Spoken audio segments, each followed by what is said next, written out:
Hey guys, welcome back. I'm at the property today, and I actually put a post on Facebook Marketplace for rough cut lumber. I got a lot of white oak and red oak and some maple, a little bit of poplar left, and some little bit of pine. But anyhow, I actually got a response right away, and this guy needs 18 2x6s by 16 footers for trailer decking, for a heavy equipment trailer. So I'm out here today. I'm going to get those cut because the next few days we got, looks like, rain coming in. And yesterday I spent the day in the wood yard just organizing everything. I realized when I had to dig out some 16 footers that, when I took the wood off this property, I didn't measure every one of them. I kind of eyeballed them, just kind of got the straightest parts of the tree and cut them. So I had some that were 14, some that were 15, a lot of 8s, 10s, 12s.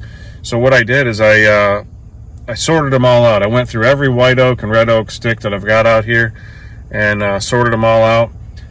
I started putting numbers on the ends of some of them, but it really, instead of doing that, I just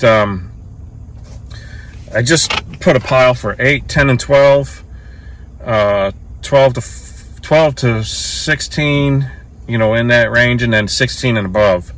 And my mill will only cut like 17 foot, so 16 footers are, about all it wants. So, but anyhow, I'm gonna get out of the truck here and show you what that looks like.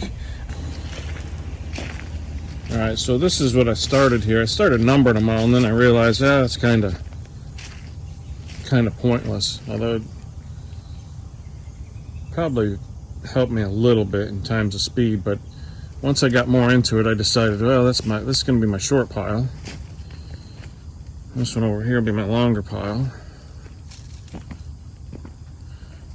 These are anywhere above 12 and below 16, these ones here.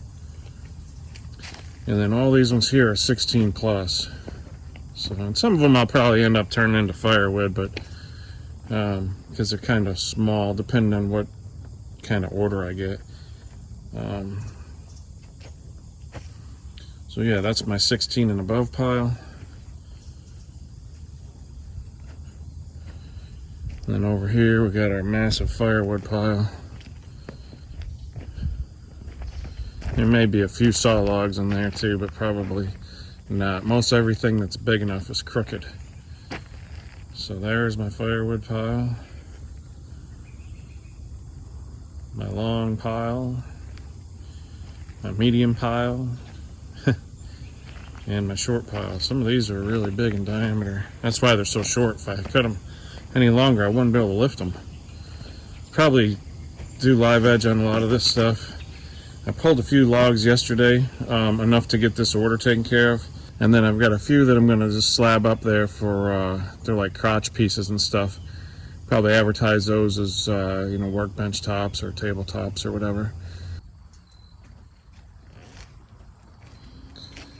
Alright, so coming up to the sawmill here.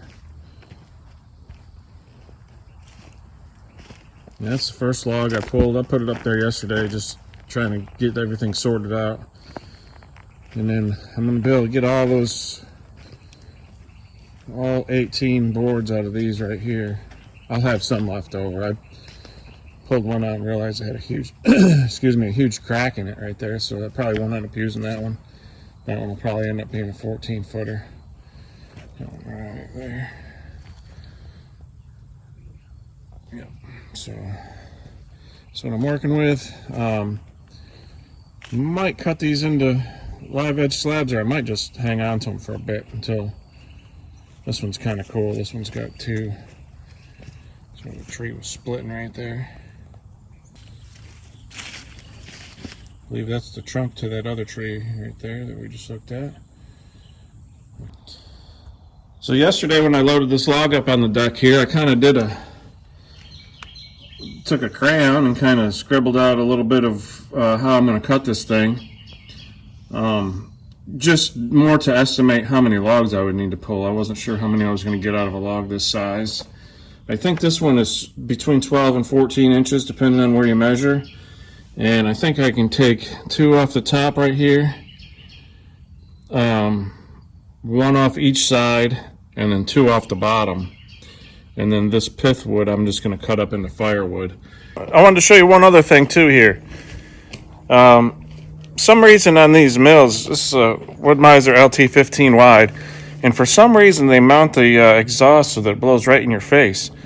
So what I did is I went to the hardware store and I got a piece of 1-inch pipe.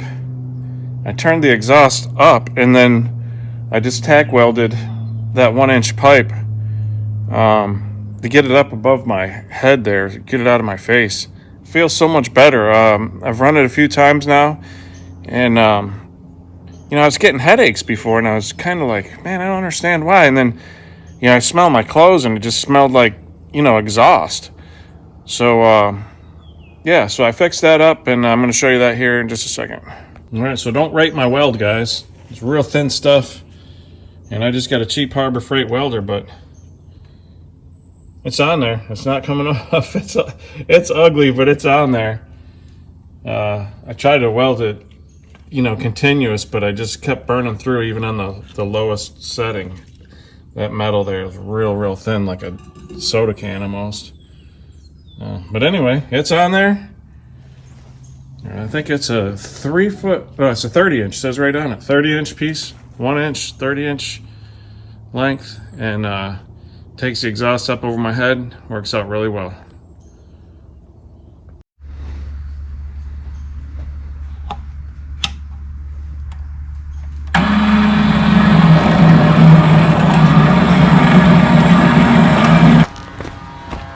Put a new blade on for this. This one's been on there a while.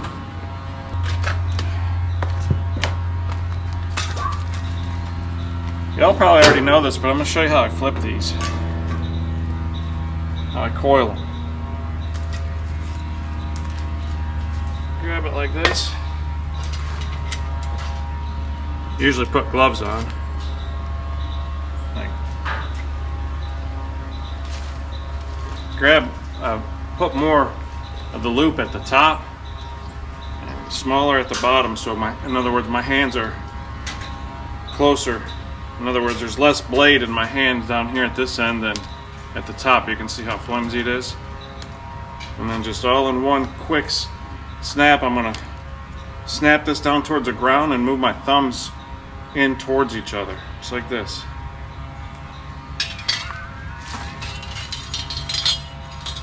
At first I didn't like that until I learned how to do it properly. Now it's a nice way to carry your blades.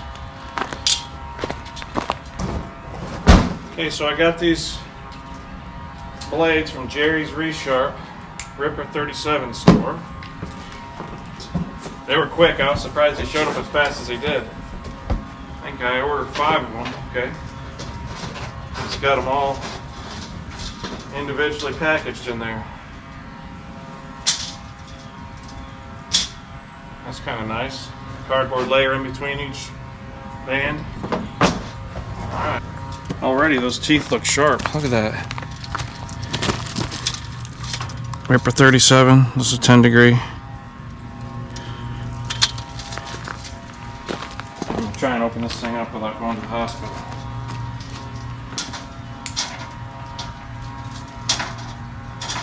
First thing I should do is put gloves on.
Turned out to learn something today, guys. I had was using those Ripper 37s, and that's a 10-degree blade, and this white oak's real hard. So I was starting to kind of get inconsistent cuts. So I switched to a Turbo 737, a wood miser blade. That's the answer for what I'm doing right now. So these things are heavy, 16 foot long, 2x6 oak, white oak. And I will say one thing, this guy's gonna have the prettiest trailer in town. This stuff is crazy heavy though. It's giving me a workout all by myself. I need to come up with a roller system. You know, maybe I can swing one end out and just roll it down on some skids where I can pick it up with a tractor. Because right now what I'm doing ain't working. I'm too old for this stuff. I enjoy it, and I don't mind a workout. I don't want to hurt myself either. Anyhow, it's Sunday today. I think I'm going to pick up my scraps, get them where they need to go, and I'm going to catch my breath, and I'm going to see you tomorrow morning. Thanks for coming.